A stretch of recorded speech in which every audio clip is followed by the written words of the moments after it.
মানে এই যে সৰকাৰে যে গৰু কিনা বেচাটো যে মাজত বন্ধ কৰিছিল হেতুৰ পৰা লোকসান হৈছে নে হেতুৰ পৰা ঠিকই আছে একো গণ্ডগোল হোৱা নাই এইটো স্যাৰ আমাৰ কাৰণে অকমান লোকসান হল কেলে আমি নাইকিয়া মানুহ খেতিয়ক মানুহ হয় নহয় স্যাৰ খেতিয়ক কৰা মানুহটোনো ক'ত ধন পইচা পাম এতিয়া আজি হেৰি মোৰ ছোৱালীকে হেৰি মেডিকেলত যাবলৈ হেৰি নিবলৈ মোৰ পইচাই নাই হয় নহয় এটা গৰুকে আমি নিবিকে কি আমাৰ আছেনো খেতিয়ক মানুহটো উপাৰ্জনটো আমাৰ নাই মানে চৰকাৰে গৰুৰ আইনখন কৰাৰ কাৰণে আপোনালোকৰ লোকসান কেনেকে হৈছিল আমাৰ লোকসানটো মানে কি হ'ল আৰু হেৰি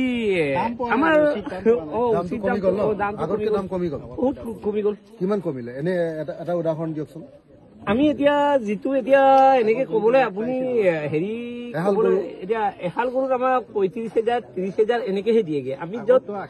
আমি 80,000 আমি বিকো 80,000 টো 35,000 লৈ গুচি গ'ল 35,000 গুচি গ'ল ইমান কমি গৈছে তাৰ কাৰণেতো আমাৰ এটা সমস্যাত আমি কিনা মানুহ নাই ছাৰ এনে সুলভ মূল্যত দিবলগীয়া হৈছে ছাৰ দিবলগীয়া হৈছে মেডিকেল যাবলগীয়া হৈছে মানুহটো বহুত এনেকুৱা গৰু আমাৰ চাপৰিতে মাজুলী গৰু মোক গোটেই অভয় নদী হৈ আছে বুজিছা নাই দেখি নাই বিক্ৰী কৰিব পৰা নাই আগতে মানে দেই এতিয়া মানে এটা দুটাকে মানে এতিয়া বিক্ৰী হৈছে এতিয়া বাঢ়িছে তাৰমানে মই আপোনালোকে গম পাই নাই নাজানো মই বিধানসভাত বহুতবাৰ কৈ আছো যে গৰু ম'হ তোমালোকে মুছলমানক ডিষ্টাৰ্ব কৰিম বুলি এইটো কৰিছা কিন্তু মেইন ক্ষতিটো কিন্তু আমাৰ একদম জনজাতি জোনাইৰ পৰা শদিয়ালৈকে হয়নে এই তিনচুকীয়াৰ হেৰিয়াৰ পৰা দধিয়া লাইটাৰ পৰা এই মাজুলীলৈকে ব্ৰহ্মপুত্ৰৰ কিনাৰত যিখিনি গৰুটো খেতিয়ে কৰে আচলতে হয় নে গৰু খেতি কৰা মানুহ আছে সেইখিনিহে লোকচান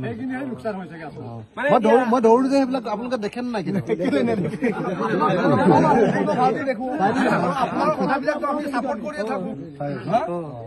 আপুনি কোৱা কথাবিলাক আমি নাপাহো কেতিয়াও কাৰণ সঁচা কথা কয় আপুনি কোনো মিছা কথা নহয় য'ত নেকি জনসাধাৰণে বিচাৰে সেইটোকে আপুনি কয়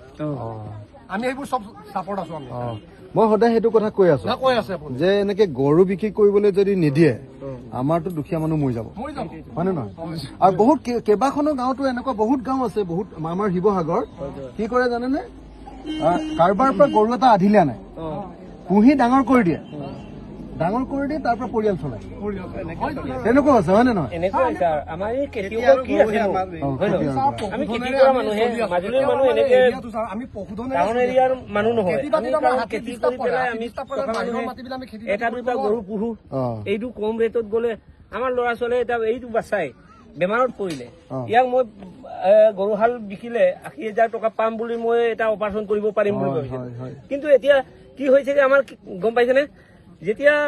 একেতে মানে বন্ধ কৰাৰ পিছত আমি নিজে হুপ যাচি পেলাই দিবলগীয়া হৈছে দেই মই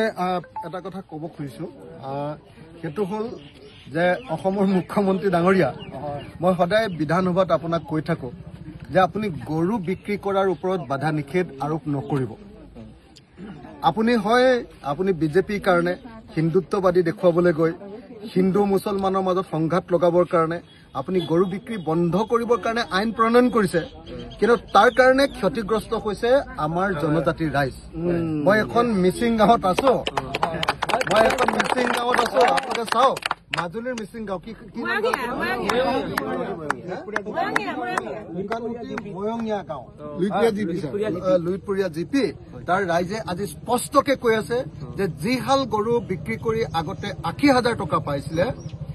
আপুনি বন্ধ কৰি দিওঁতে সেই খালত 35,000 টকা পাইছিলে এতিয়া আকৌ লাহে লাহে খুলি দিয়াৰ কাৰণে অলপ দামটো পাইছে আজিৰ দিনটোত যিটো আপোনালোকে আগতে 80,000 পাইছিলে আজিৰ দিনটোত কিমান পায় এতিয়া 55 লৈকে আহিছেগে এতিয়া মানে আমাৰ গাঁৱৰ মানুহৰ কাৰণে যেনেকৈ ধনী মানুহে বেংকত পইচা ৰাখে আমাৰ গাঁৱৰ মানুহৰ কাৰণে গাহৰি পোৱালিটো তেনেকুৱা হয়নে নহয় আৰু ধনী মানুহে যেনেকৈ ইঞ্চুৰেঞ্চ কৰে ঠিক তেনেকে 5 বছৰীয়া ইঞ্চুৰেঞ্চ 10 বছৰীয়া ইঞ্চুৰেঞ্চ আমাৰ কাৰণে গৰুহাল তেনেকুৱা আমাৰ যেতিয়া মাৰ বেমাৰ হয় তেতিয়াহ'লে গৰুহাল বিক্ৰী কৰো হয়নে নহয় ছোৱালীজনীক যেতিয়া বিয়া দিব লাগে 5 হাল গৰু বিক্ৰী কৰি দিলে বিয়া হৈ যায় হয়নে নহয় ডবুৰ পূজাটো যেতিয়া পাতিব লাগে তেতিয়া 2 হাল গৰু বিক্ৰী কৰি দিলে হৈ যায় কিন্তু এইটো বন্ধ কৰি দিয়াৰ কাৰণে আমাৰ জনজাতিৰ ৰাইজ বিশেষকৈ মিচিং সমাজখন কৈবৰ্ত সমাজখন আৰু নদীপৰীয়া একেবাৰে শদিয়াৰ পৰা আমাৰ মাজুলীলৈকে এই অঞ্চলটো ব্যাপক ৰূপত ক্ষতিগ্ৰস্ত হৈছে মই অসমৰ মুখ্যমন্ত্ৰী ডাঙৰীয়াক এই কাম নকৰিবৰ কাৰণে আকৌ মই এই স্থলীৰ পৰা আহ্বান জনাইছো